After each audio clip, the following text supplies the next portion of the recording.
गांधारी ने अपने भाई शकुनी को दिया इतना कठोर श्राप, जिसे आज भी भुगत रहा है अफगानिस्तान की धरती। गांधारी ने शकुनी को क्या श्राप दिया? महाभारत में जब गांधारी के पुत्र एक एक करके कुरुक्षेत्र की रणभूमि पर मरते जा रहे थे, तो गांधारी को आभास हो चुका था कि अब उसका एक भी पुत्र नहीं बचेगा। गांधारी ने अपने भाई शकुनी को अपने पुत्र दुर्योधन को समझा बुझाकर युद्ध रोकने की सलाह दी थी, लेकिन शकुनी विनाश के लिए आतुर था और उसने गांधारी की बात नहीं मानी। इस कारण से गांधारी ने क्रोधित होकर शकुनी को ऐसा श्राप दिया कि जिस तरह शकुनी ने हस्तिनापुर में अशांति फैलाई है, उसी तरह उसके राज्य में भी कभी शांति का वास नहीं रहेगा। महाभारत के युद्ध में कौरवों की हार हुई और पांडव जीत गए, लेकिन युद्ध के बाद भी कुछ ऐसे योद्धा थे जिन्हें युद्ध के नतीजों को भुगतना पड़ा। जैसे स्वयं श्री कृष्ण को गांधारी से शाप मिला, जिसके कारण यदुवंश का नाश हुआ और एक के बाद एक ऐसी घटनाएं होती गईं, जिससे कि कलयुग का आगमन हुआ। लेकिन क्या आप जानते हैं कि गांधारी ने केवल श्री कृष्ण को ही नहीं, बल्कि अपने भाई शकुनी को भी शाप दिया था। 100 पुत्रों की मृत्यु के बाद गांधारी इतनी क्रोधित और दुखी थी कि उन्होंने अपने भाई शकुनी तक को शाप दे दिया, क्योंकि गांधारी मानती थी कि अगर शकुनी ने दुर्योधन सहित बाकी कौरवों को पांडवों के विरुद्ध नहीं उकसाया होता, तो दुर्योधन के मन में पांडवों के प्रति इतनी नफरत नहीं पनपती। गांधारी के इस शाप का असर आज भी अफगानिस्तान की धरती भुगत रही है। आइए जानते हैं शकुनी को मिले श्राप की पूरी कहानी। गांधारी और शकुनी दोनों भाई बहन में था बहुत प्रेम। महाभारत काल में अफगानिस्तान को गांधार देश नाम से जाना जाता था। गांधारी और शकुनी गांधार नरेश सुबल के पुत्र पुत्री थे। महाभारत की कहानी के अनुसार राजा सुंबल के शकुनी सहित 100 पुत्र और थे। वहीं पुत्री गांधारी जब विवाह योग्य हो गई, तो उसके विवाह की बात करने के लिए राजा सुंबल कई ज्योतिषी से मिले।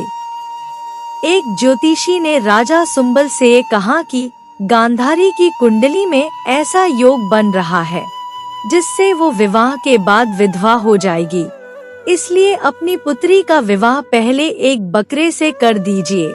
ज्योतिषी की बात मानकर राजा सुंबल ने बकरे से गांधारी का विवाह करा दिया और इसके बाद बकरे की बलि दे दी, जिससे गांधारी का दुर्भाग्य हट गया। उधर राजा सुंबल के विरोधियों ने उनकी पुत्री के विरुद्ध इस बात की अफवाह फैला दी कि गांधारी का विवाह हुआ और कुछ ही घंटों में उसका पति मर गया। गांधारी के लिए आने लगे थे विवाह प्रस्ताव। हस्तिनापुर में धृतराष्ट्र के विवाह के लिए एक सुकन्या ढूंढी जा रही थी। किसी परिचित ने भीष्म को गांधारी के बारे में बताया, तो भीष्म गांधार देश जाकर राजा सुंबल से उनकी पुत्री का हाथ मांगने लगे। राजा सुंबल शुरुआत में यह नहीं जानते थे कि धृतराष्ट्र नेत्रहीन है, इसलिए उन्होंने गांधारी के विवाह के लिए अपनी स्वीकृति दे दी। लेकिन कुछ दिनों बाद जब सुंबल को इस सच पता चला, तो उन्होंने विवाह के लिए इनकार कर दिया। अपने वचन से पीछे हट जाने के लिए भीष्म को गांधार नरेश पर बहुत गुस्सा आया और उन्होंने गांधारी का अपहरण करके धृतराष्ट्र से गांधारी का विवाह करा दिया। शकुनी के मन में प्रतिशोध की भावना ने लिया जन्म। गांधारी यह बात नहीं जानती थी कि लेकिन जब वो हस्तिनापुर पहुंचकर धृतराष्ट्र से मिली, तो उन्हें समझ आ गया कि उनके साथ छल हुआ है। वहीं भीष्म और धृतराष्ट्र ने इस अफवाह को सच मान लिया कि गांधारी का विवाह एक बार हो चुका है। वहीं शकुनी धृतराष्ट्र से अपनी बहन का विवाह नहीं होने देना चाहता था।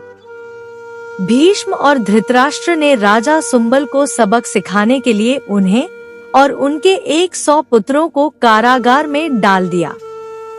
कारागार में राजा सुंबल और उनके 100 पुत्रों को एक मुट्ठी अनाज दिया जाता।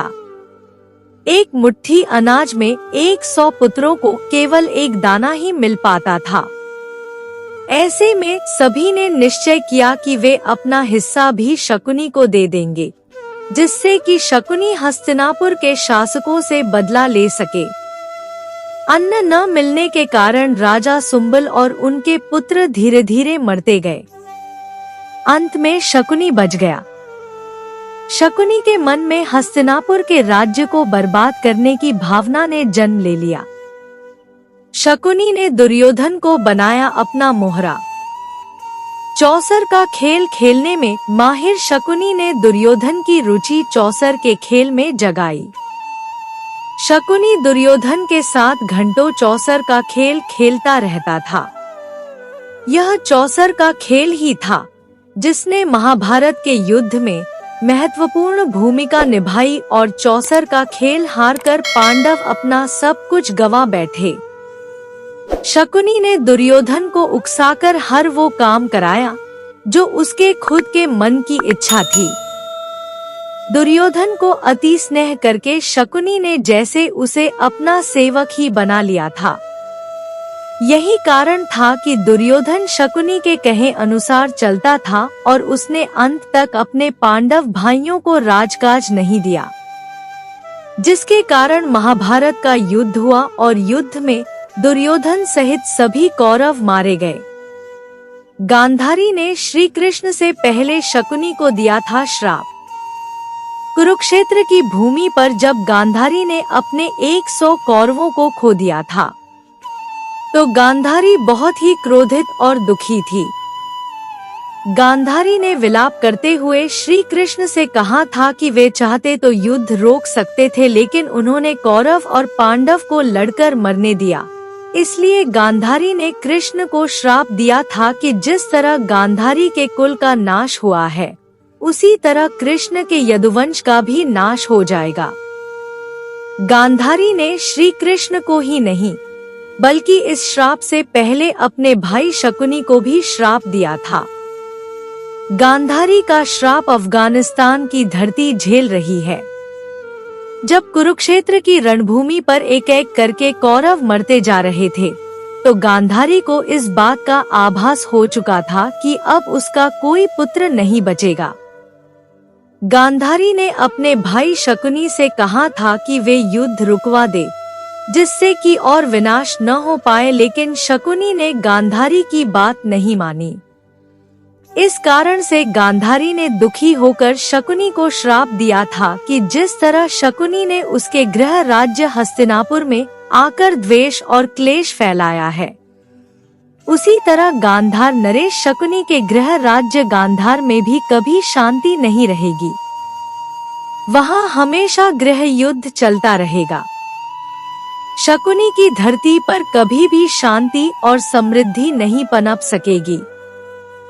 गांधारी के शाप के कारण ही वर्तमान में अफगानिस्तान बन चुके गांधार में कभी भी शांति नहीं रहती। वहाँ किसी न किसी कारण से युद्ध और अशांति की स्थिति बनी ही रहती है। कुछ पौराणिक मान्यताएं यह भी कहती हैं कि शकुनी ने अपने मृत भाइयों का बदला धृतराष्ट्र और भीष्म से लिया था। उम्मीद करती हूँ यह कहानी आप लोगों को अच्छे लगी होगी। अच्छे लगे तो लाइक करें, अपने दोस्तों के साथ शेयर करें, मेरे चैनल को सब्सक्राइब करें, कमेंट में जय श्री कृष्णा अवश्य लिखें। कहानी सुनने के लिए बहुत बहुत धन्यवाद। मिलती हूँ एक और अच्छी कहानी के साथ।